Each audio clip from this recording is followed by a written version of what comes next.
Hello, I'm the Media Wiz, because one art form wasn't enough. Let's talk about Cartoon Network. Specifically their crossovers. Which, I guess I already kind of did that with the Nicktoons Racing review. I'm really bad at segues sometimes, I'm sorry. When it comes to Cartoon Network and their crossovers, I've said before, they're kind of a grab bag. I think the best we got from them was the CG City bumpers and the Invaded specials. But personally, I wasn't a big fan of Say Uncle or the Grim Adventures of the KND. I also really can't say much about their crossover games since I haven't played most of them yet. But hey, today we look at what happens when they brought together several different big names in Cartoon Network's early years for one big crossover comic event, Super Secret Crisis War.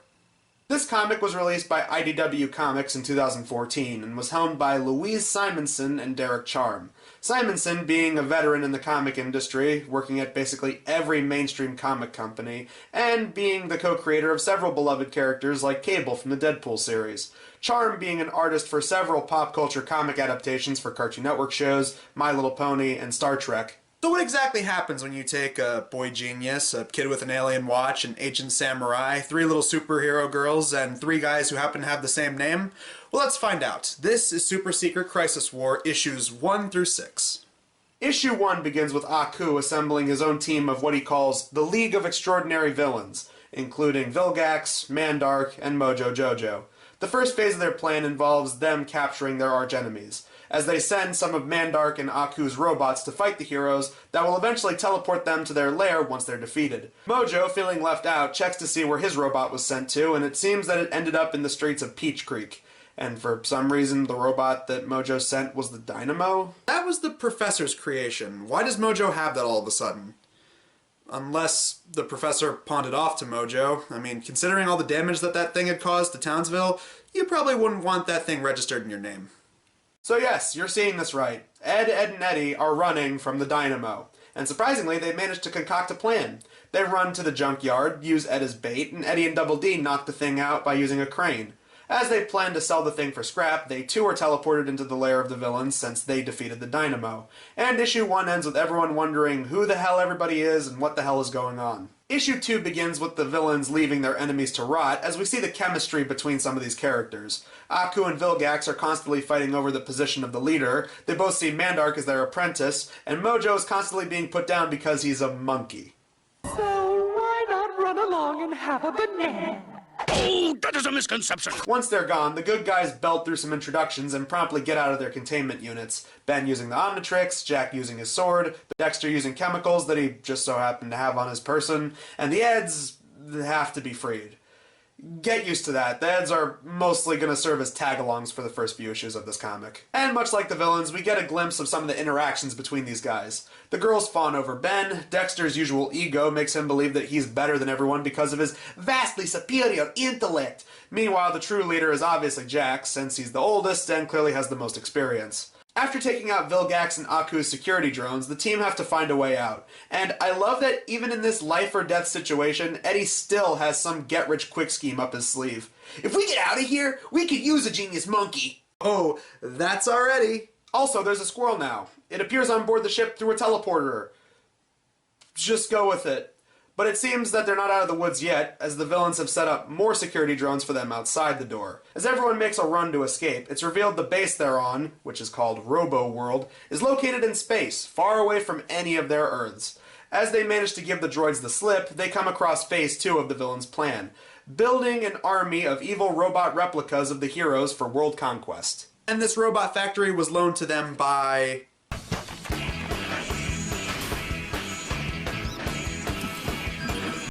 You know, that makes a lot of sense.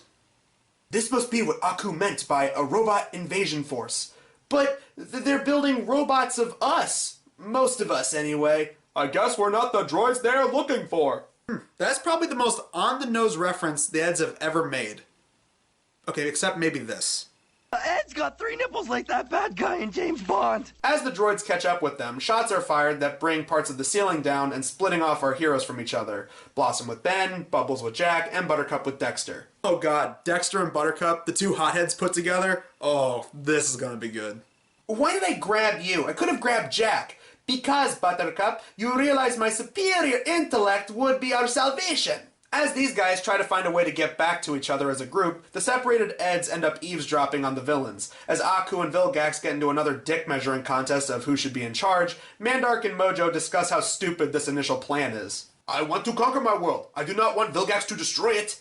Aku and Vilgax and their giant super weapon are total cliches, and don't get me started on their ridiculous robot minions. They would let the weapon overheat and blow us up instead. I just want my world and my power so I can rule and tell everyone what to do. Makes sense to me. I mean, Gennady Tartakovsky and Craig McCracken have worked on each other's shows and love putting in little in-jokes to each of their shows together, so it does make me kind of feel like this could easily work as an actual crossover event. Maybe at this point, Aku's kind of happy he didn't make him from the Powerpuff Girls world be a part of this team, because then he'd have two guys that could be equals trying to compete for his leader position. Jack and Bubbles find a monitor room as they're soon ambushed by more drones, but they take them out pretty quickly. Also, on one of the monitors you can see Grim and Billy from The Grim Adventures of Billy and Mandy, in a cute little plug for some one-off comics they had that involved other Cartoon Network characters.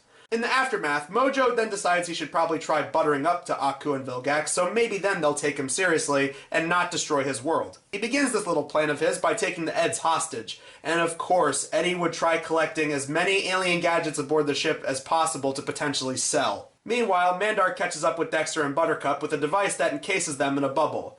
You compensating for something there, Mandark? But they manage to escape as Buttercup uses her laser eyes and Dexter uses a remote that he built to jam any device. Ben and Blossom end up right back where they started in the robot factory as the replicas are sent after them by their masters. Ben and Blossom hold them off for a little bit, but it seems they're outnumbered. Until everyone shows up, and it's here where I have to say, most of the art in this comic, especially during the fight scenes like this, is really great. Especially these two-page spreads like this. It's just amazing the level of detail that are put into all these shots. The color, the action, the facial expressions. They did a really good job replicating each of these unique art styles in one. And issue 3 ends with Aku declaring his new strategy to Vilgax and Mandark, saying that the heroes may have escaped, but they will soon be wiped out with this big deadly space station he calls the Death Stare. Oh, Death Stare? Like the Death Star? Get it? In issue 4, the heroes eventually find out why exactly they've been brought here by the villains. They plan to take their brains, strength, and powers to power their robot army. So they'll basically have the heroes under their complete control and eventually take over their worlds. And they threaten to blow up the worlds with the Death Stare if they refuse to comply. But the heroes say no buys to that and continue to fight. Assuming they actually did quietly surrender, you guys, I highly doubt you would get fully obedient robots. I mean, just look at what happened when Plankton tried it. I command you make me a Krabby Patty! I don't wanna... All the while this is going on, Mojo talks with the Eds, who convince him to betray them if it means that he'll get to take over his world instead of having it destroyed. Wow, for a couple of bumbling fools, the Eds are surprisingly smart for coming up with that. On to issue 5, the heroes decide they need to make a brief retreat from the fight, and I love the interactions we get between Blossom and Ben here. Blossom is so used to being the leader and gets miffed every time Ben wants to play by his own rules. It fits these two characters perfectly. Vilgax and Aku send Mandark to fire up the Death Stare, as Mandark decides that the Powerpuff world should be the first one to go. Because of this, Mojo then decides he will help the heroes destroy the Robo world they're on and the Death Stare, all for the sake of his world not being destroyed. Admittedly, this isn't the first time he's exhibited this type of behavior. There was that one episode where that giant Thanos-like alien was coming down, and Mojo had to team up with the girls because even though he wants to take over the world, you can't really have a world to take over if it's destroyed. As the Eds make it back to the group, Mojo declares his temporary alliance with the good guys as they begin to concoct a plan. They'll fend off the villains as Mojo and the Eds stop Mandark and the machine. Mandark sees through Mojo, traps him in a bubble, has the Eds held back by robots, and he begins to set the coordinates. But uh-oh SpaghettiOs, his world is set as first to be destroyed. The last issue has the evil robot replicas finally being destroyed, as it seems that Mojo gets free, squabbles with Mandark for a little bit, and Eddie and Double D use Dexter's jammer remote from earlier to stop the robot guards, and they successfully pull a self-destruct. Now meaning that the good guys and the bad guys will have to make a break for it before they all go boom. And I love that even as their plan fails right in front of them, Aku and Vilgax still fight over who would have been a better leader. Why are we retreating, Aku? I didn't take you for a coward. Hey now, fellas, you're both good supervillains, okay? Okay. Everyone makes a dash to the teleportation chambers from the beginning, and they're all beamed back to their worlds before the entire thing blows up. Mandark admits that he helped with the self-destruct just because he was thinking of Dee Dee. The Eds ponder what scam they should work on next as they finally pay off the squirrel. Kind of. Jack and Ben return back to their worlds to do their hero work, and the girls and Mojo return to Townsville and see the professor. All the while, Aku and Vilgax have to share a spaceship floating around. So that was Super Secret Crisis War, and it's pretty good. The artwork is pretty good, replicating and capturing the distinctive styles. Out of all of them, though, I think the Eds do look a tad off in a few panels. Sometimes they look less like themselves and look more like characters out of home movies. Then again, that's probably because the Eds have the most out there art style out of all these different shows, so it may have been hard for them to replicate 100%. Out of everything in the comic, I believe the 2-page spread sequences and the fight scenes are probably the best representation of the art. The colors stand out, and the amount of detail that goes into these pages is great. The story itself is very inventive in how it brings together all these different universes. Having all the villains team up was a brilliant idea, since most of them would have the technology to reach out to other worlds and form this kind of alliance. And as for the characters, I think they did a good job for the most part. Small interactions between characters like Blossom and Ben, or Buttercup and Dexter, or any of the interactions between the villains I thought was great. I even liked the little chemistry they had between the Eds and Mojo during the last few issues. Tweak 1 or 2 lines of dialogue here and there, and I think we would have had something that could have made for an official TV special. Overall, if you're looking for a neat little crossover that has a lot of little connections to a bunch of old school Cartoon Network names, I highly recommend this comic. I'm the Media Wiz, because one art form wasn't enough, and it appears that Media Ween is soon upon us once again.